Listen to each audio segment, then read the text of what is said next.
You heard Bedard, Keefe. It's an overrated D in Denver. Man.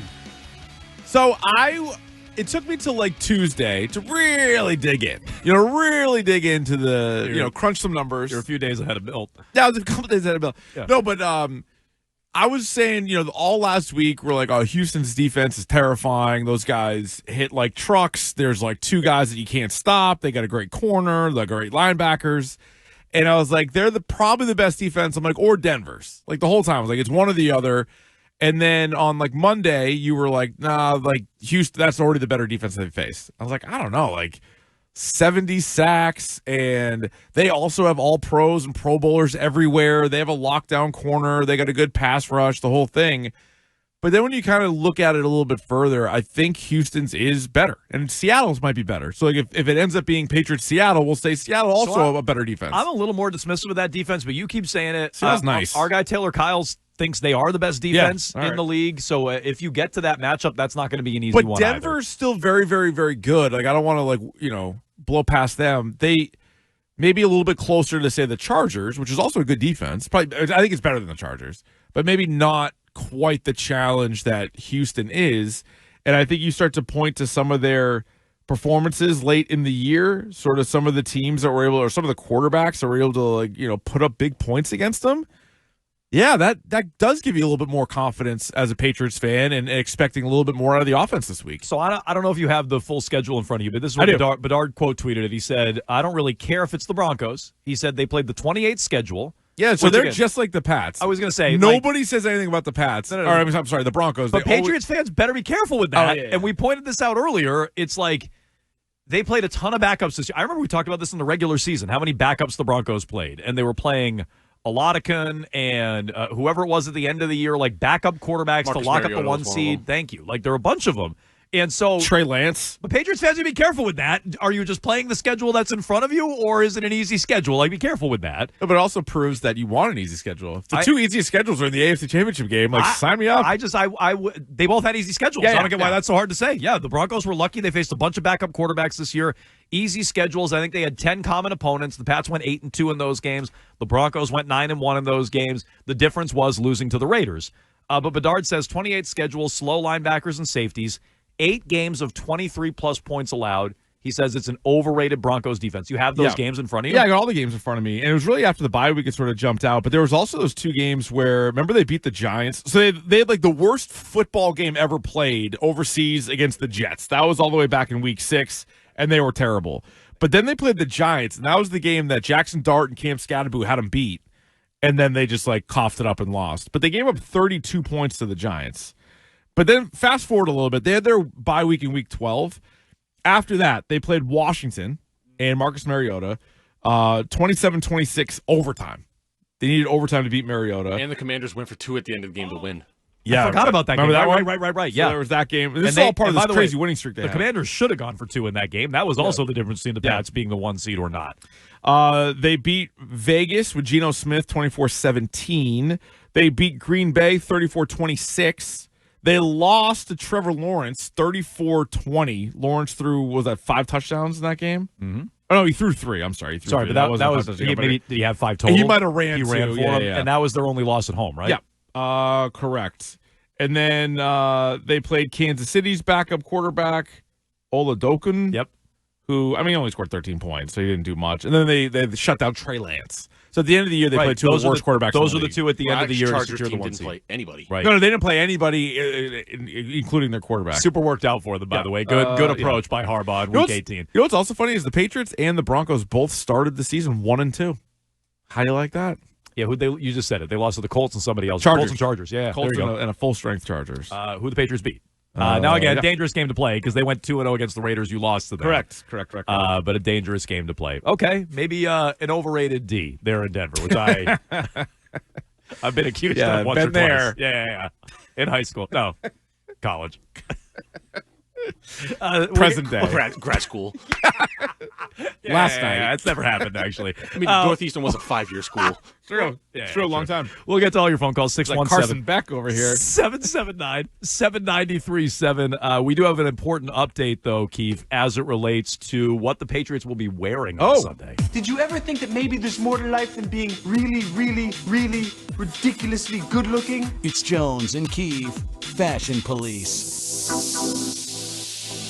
All right, as the text line points out, we were actually talking about this in a break. We are the uniform show. We're the nickname show. We're the uniform show. Correct. Text line says, Patriots all whites on Sunday. Pats by 1 million. Ooh, the icy whites. Icy whites, white on white is what they're wearing.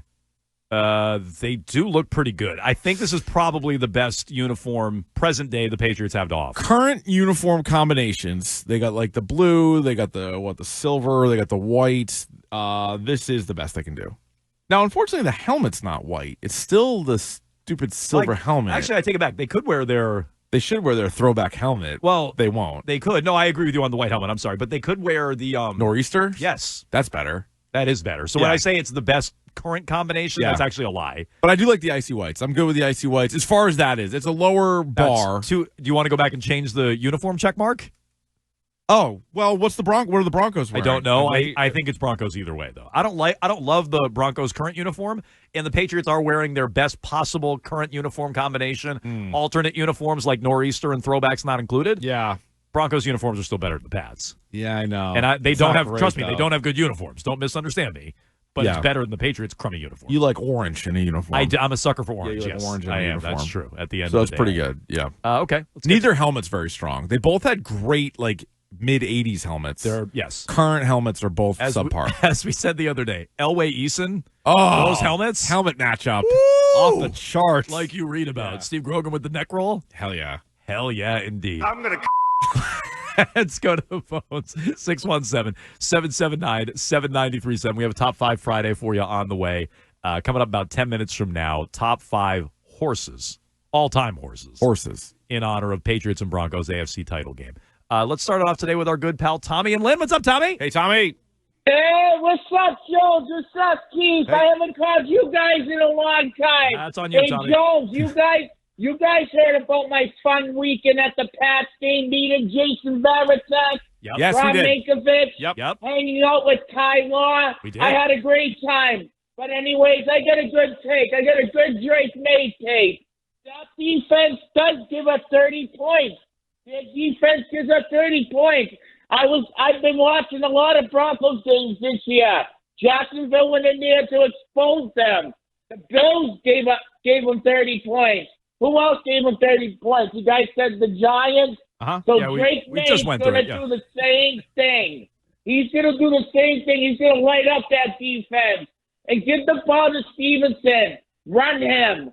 And let's get everybody going. Let's go. I like this game a lot, but with the Pats, let's go. All right, Tommy. All right, stuff, Tommy. Good stuff as always. Getting the boys fired up. Good stuff, Tommy. I like a Ramondre Stevenson game. I don't know. Maybe I know you do. I do. This is getting more and more into the Pats can score on this defense.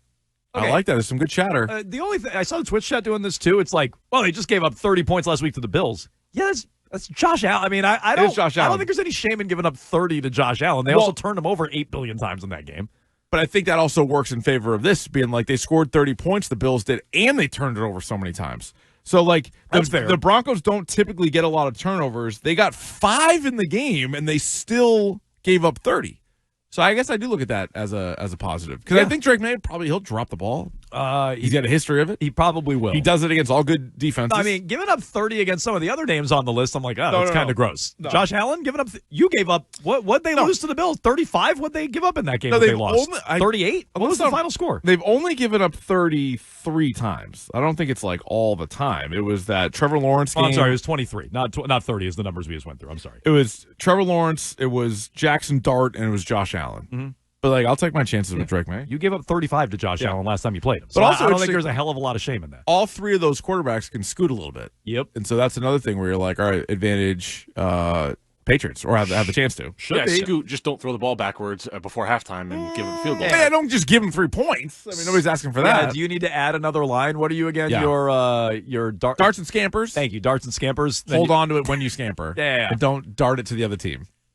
It's implied, Jones. It's implied. I think it's implied. Yeah, yeah. I don't think you don't need to turn make it it too over. wordy. But darts and scampers. Yeah, okay. Marcus is up in New Hampshire. What's up, Marcus? Hey, Marcus. Hey guys, what's up? Thanks for taking my call. Wicked excited for Sunday. So 3 quick points. One opinion, 2 questions, real quick. Wow. Hang on. I got to wrap my head around 3 quick points, 1 opinion, 2 questions. And 2 questions. Right. Okay, go. Let's go. Yeah. So I hate that the vibe around Sunday is, big deal, Patriots beat a backup quarterback, or, oh my God, Patriots lost to a backup quarterback. I just don't like that. Overall, I think it's going to be a good game. But 2 questions. One, you guys didn't really talk about it all week, but I feel like it may not be a big point, but just wanted to bring it up. Do the Broncos having 1 extra day to prepare mean anything? And 2, what would the Patriots hypothetically blowing out the Broncos mean as opposed to just a close win? Thank you, guys. Okay. All right. Let's stick with the middle point. Okay. I think if they blow them out, great. I mean, we'll all feel good about it. They're going to the Super Bowl. I don't really care how they win. I'll feel better if they blow them out than if it's a close game. I think we can all agree on that. Yeah, I think if they blow them out, maybe it affects the Super Bowl line, and then it also affects people's confidence in that game because it's the most recent thing you saw. But yeah. I don't know if it's a lose-lose. Like, I think either way, the NFC team's going to be favored. So if you beat Stidham, people are going to look at it and go, you just beat Stidham. If you lose, it's going to be a choke, and that's going to get thrown in your face all offseason. It will be a successful year with a horrible, horrendous choking finish. The middle point, we talked about this, I think, even last week when the schedule came out. You are the first one that I heard made this point, Keefe. I think it was a great one. Thank you. Probably was. You only make great points. Because I was bitching anyway about how come teams that played on a Saturday weren't just playing again on a Saturday. How come they had an extra layoff in there? And you're like, well, don't they want to favor the 1 seeds with an extra day of rest, which is true. Yeah. The Seahawks got an extra day. They played on Saturday. Now they have an extra day going into the NFC title game. Right. The Broncos played on a Saturday. They have an extra day of rest going into the AFC title game. And maybe that is an added bonus. Along with the only team getting a bye week, I think the NFL has set it up that way. It's an extra day of rest. I mean, you could say it's an extra day of preparation, but they didn't know who they were playing until the game was over. Now, coaching staff could start looking at both the Texans and the Patriots, I guess, at that time. But yeah, it's a slight advantage. It's not overwhelming. It's not like one team played on a Monday night, one team played on a Saturday. It's an extra advantage. And yeah, I think it's worse, as you said, if the Pats were on a short week. I think if the Patriots played on a Monday and they're coming back on a Sunday, that to me is much more difficult than the Pats are on normal rest. The Broncos just have an extra day. But they would trade, 8 days off for Bo Nix playing. You know what I'm saying? Like if they could choose between the two, it'd the Broncos be a bigger would take advantage their guy. with their actual starting quarterback. It is a Patriots Friday. We're going to talk to Milton Williams later on today. We got the Friday 4-pack, 11:30 week in review, which we may have some late entries after talking to Tommy and Lynn for the week in review at 12:45 plus. Oh boy. AFC Championship keys, Pats and Broncos at 1 o'clock. Don't miss them. Plus, and the text line is confused, and I can see why. Texter here, hey guys, I'm confused. Are we counting down horses or hosses? No, horses. We will give you the Haas of the week later on today. Yep. Keep an eye on Jones and Keefe for that. Twitter and Instagram. Next up, we're going to count down top 5 all-time horses in honor of Pats and Broncos next.